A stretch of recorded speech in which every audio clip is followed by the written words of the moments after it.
Hey there folks, this is GreenyXI welcoming you back to Let's Play Final Fantasy VIII. This is part 71. This episode is going to be the start of all the ending cinematics. Look out later in the day for the rest of it because it's not all going to fit into one episode. I'm going to get it to to half hour and then split into a separate video for the rest of it. I think that's the best way to go. How it's going to split, I'm not too sure I haven't got a dead on idea. And there might be a little bit more for this battle yet, so I'm not sure about that. But, yeah, I'll see you. I won't be commenting through the cinematics and stuff because I know you want to see them properly, I think. So, this has been GreenyXI. I'll see you later after all the cinematics. Might be in the next episode sometime, maybe. See you later.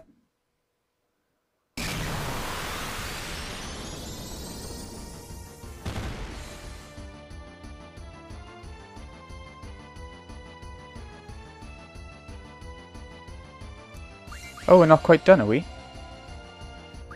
Well, that's a shocker. I really thought after Lionheart it would be the end, but apparently not. Not I'm complaining. I don't know. Right, that's the move that takes everyone down to 1, so we'll want to be taking care of that. Might not need to, but, you know. Lionheart. Oh, another one. This is bound to finish it off. She used Hell's Judgment quite a lot, didn't she? So this is why the last form is definitely the hardest.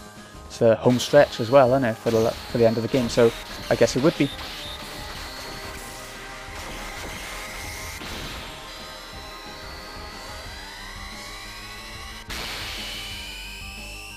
I'm thinking we should be done now, but I said that last time, so who knows? Are you done now, Ultimisia? A sensation, your words, your emotions. No, blimey. I am quite shocked, I'll be honest. Get a bit of queuing going on. Just with 2 of them though, I think. Crystal can stay low and heal up the other 2. Or maybe use a limit break of her own, we'll see.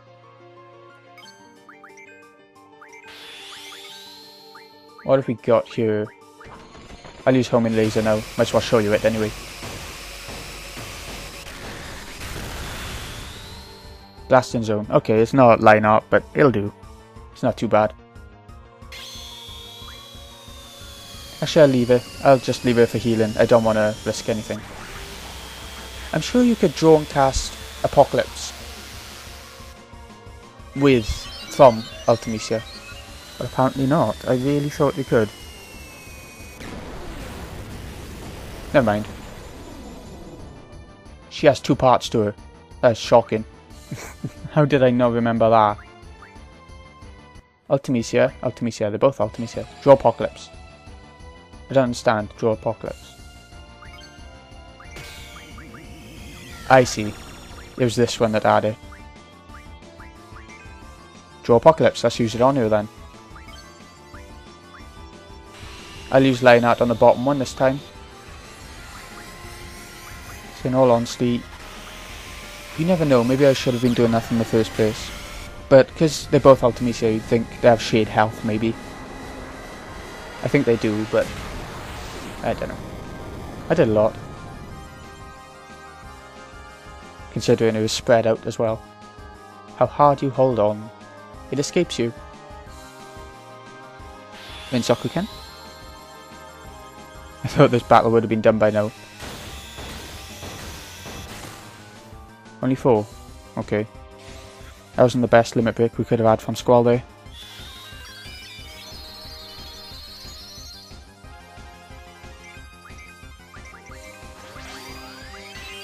Okay, she's getting rid of some magic. What do we lose? Quake. What was that junction to? I think that was junction to something. That's not good. Not strength, by the seems of it. It wouldn't be though, I suppose, but... And... Hell's Judgment, taking everyone back down to 1 again. So let's get Kuraga back out. We'll wait until it actually happens first though. You never know. I'm not sure that it can actually miss. I don't think it can, but... I can't attack the bottom one now. The bottom Ultimisia. So maybe it's dead. Maybe. In Zokuken? We know what's coming. That's what Squall's good for, isn't it? All his limit breaks. There we go, I think she's done. Yep, we're done. So, this has been Green XI. I'll see you... It really depends. It'll either be at the end of this episode or the end of the next episode to sort of have a little conversation with you about what I think happens in the ending. Not that I have any idea, because it's very confusing, I find. And there's a lot better people who will be able to explain it a lot better over the internet. Anyways, I'm going to mute the mic. I shall see you a bit later. In a bit.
Okay, there we have it, folks. While I'm doing my little speech thing here, there's going to be some cinematics going on. This is from the future, what's happening with showing that everything is back to normal, basically.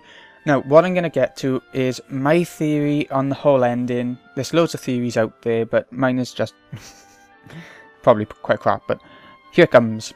Everything that's going on is sort of to do with being lost in time compression once they beat Ultimecia. Ultimecia dies, and everything goes weird. That's basically what happens in the cinematics as well. We'll start off with the scene that pretty much first shows, and that is when Squall's talking to Matron, who is a deer of the future. And this is the point where Ultimecia is dying and comes along and gives her powers to Sorta deer, or Matron. And this is what starts a whole sort of cycle where a deer then grows up to be the evil cow we know, and it all sort of goes the way where Ultimecia takes over her, and Ultimecia becomes her own person from the future again, and then she dies and gives her to a deer again. I think that's how it happens. It's how I've always interpreted it anyway. What else was there? Yeah, Squall also mentions to a deer about gardening seeds, which puts it into her head to make this whole army school situation in the world to kill off the sorceress, which helps the cycle to keep repeating, but also to but it's also a necessary thing to do, otherwise the sorceress would take over the world in one of the cycles, and that would screw everything up. After this is all the cinematics with Squall running around and Rinoa running around. This is just them looking for a way back to their present time. It's pretty obvious, I think, that one. Squall gets so lost that he collapses. He's given up hope, basically, and that's when Rinoa comes around, and it's her turn to save Squall. All the way through the game has pretty much been about Squall saving Rinoa loads and loads of times, but this time it's Rinoa's turn, and she gets them back to the present time. I'm not sure if it's meant to be with her magic, or because she's a sorceress, or just because they found each other and the power of love and all that sort of cheesy crap. But yeah, that's how that happens. And they find each other because of the feather at the start of the game. That's being like a signal, I think, of some sort. I'm not quite sure how that worked. As well as it being the field where they promised each other they would find each other. And that's pretty amazing. I'm not sure if there's a bit of cinematic coming up. Hold on. Nope, just cutscene. Okay. And then it moved on to showing Sypha. So Sypha is back to normal, not brainwashed anymore, with Fusion and Raisin.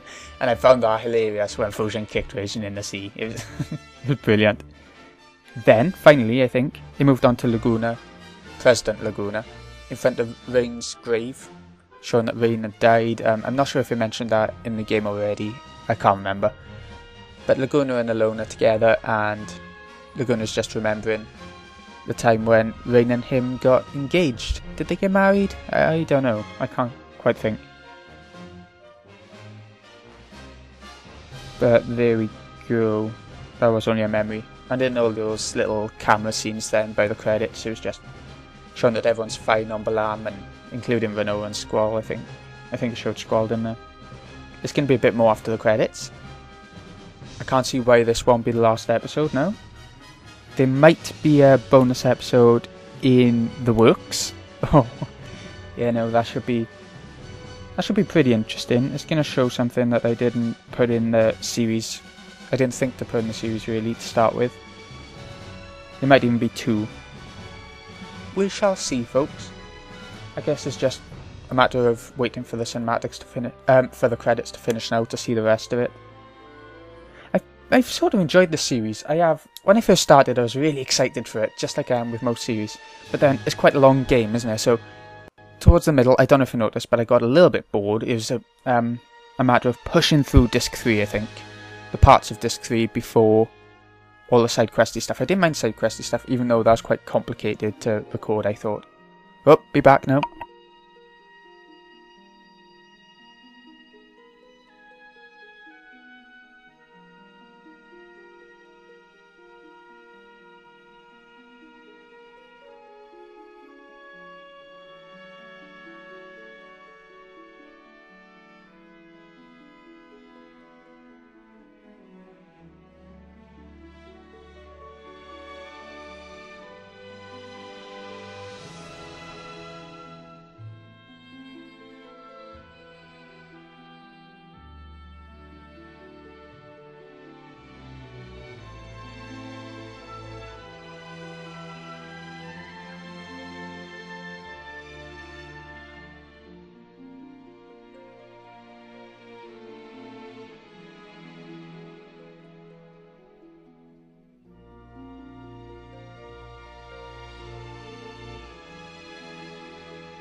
Okay, this is the end. Now we know that Squall's alive. I don't think it did show us during the credits, did it?